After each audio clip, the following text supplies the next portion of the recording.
Saya masuk Islam. Waktu saya pendeta, saya punya dokter pribadi.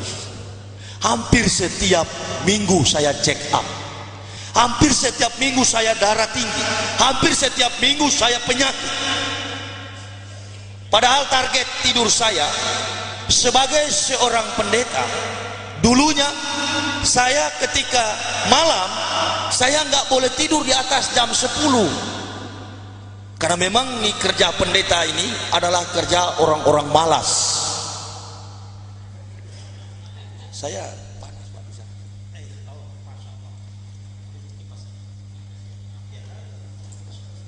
Saya turun di bawah Pak Kiai ya. Jadi kerja pendeta ini adalah kerja orang-orang malas.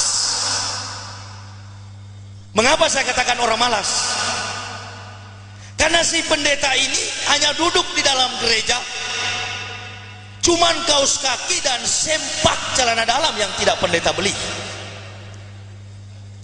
Tetapi semua dari ujung kaki sampai ujung rambut disiapkan oleh jamaah.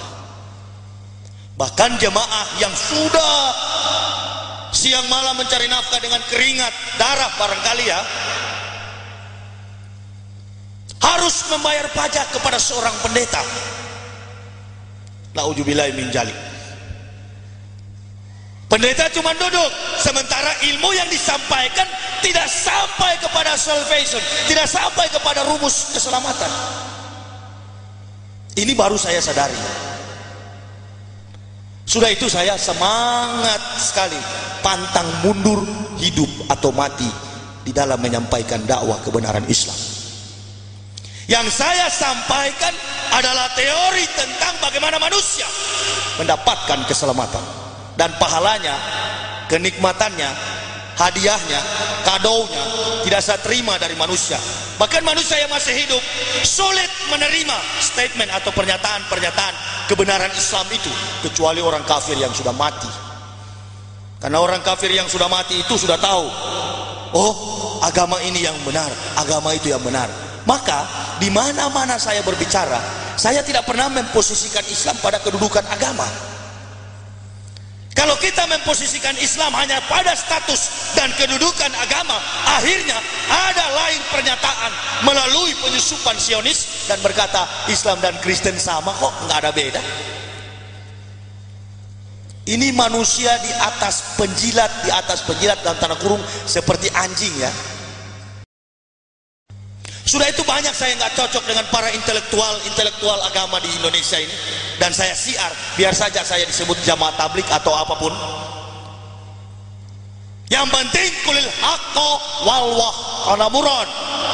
Al Islamu yalu wala yu'la alaihi. Inna dina indallahil Islam. Tidak ada agama yang lebih tinggi daripada agama Islam. Ini bukan pernyataan keliru. Saya sebagai mualaf walaupun baru setahun, saya dapat membuktikan kerasulan Nabi Muhammad secara aksiologi. Jadi nilai sebuah agama itu, kita mencari kebenaran agama, kita tidak hanya berdasarkan proses spiritual. Saya katakan tadi, kalau proses spiritual bisa saja manusia berbohong. Tetapi kalau kita kaji, come back to historis, kembali kepada pembuktian kebenaran sejarah, maka agama itu akan kita tahu salah atau benar.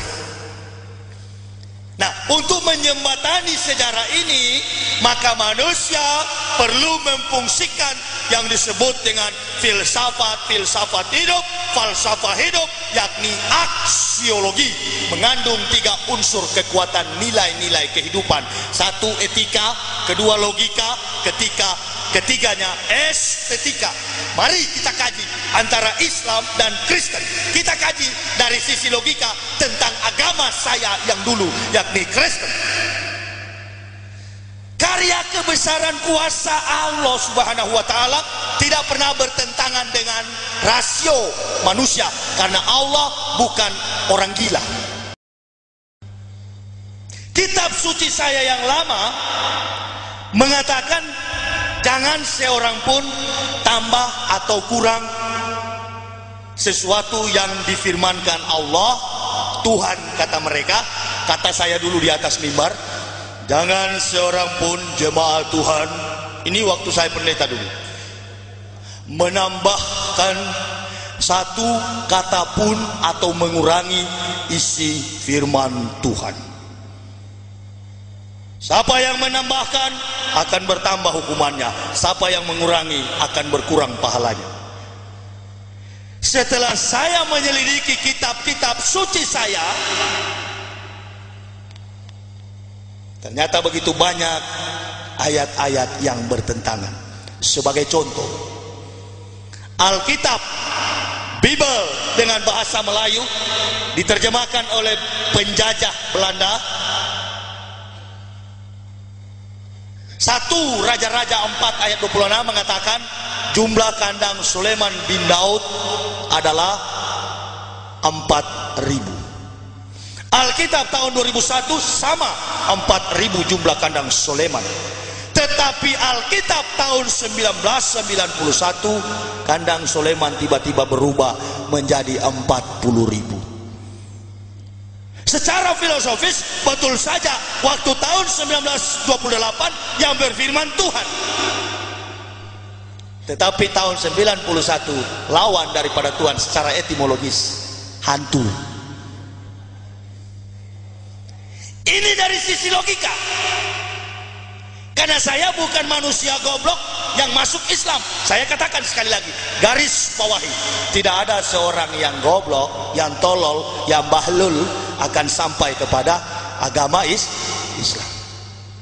Sudah itu jangan heran kalau ada dari umat Islam yang pindah ke agama lain, itu manusia tolol di atas tolol. Dan memang saya teringat dulunya saya pimpinan sekolah tinggi teologi Calvinis. Sekarang saya baru sadar bahwa yang saya pimpin bukan teologi, sekolah tinggi tolologia. Karena semua yang kita bahas adalah kitab suci orang-orang saraf, orang-orang sinting. Karena sudah kelewat pintar, iya, di atasnya pintar itu kan gila. Apa enggak gila?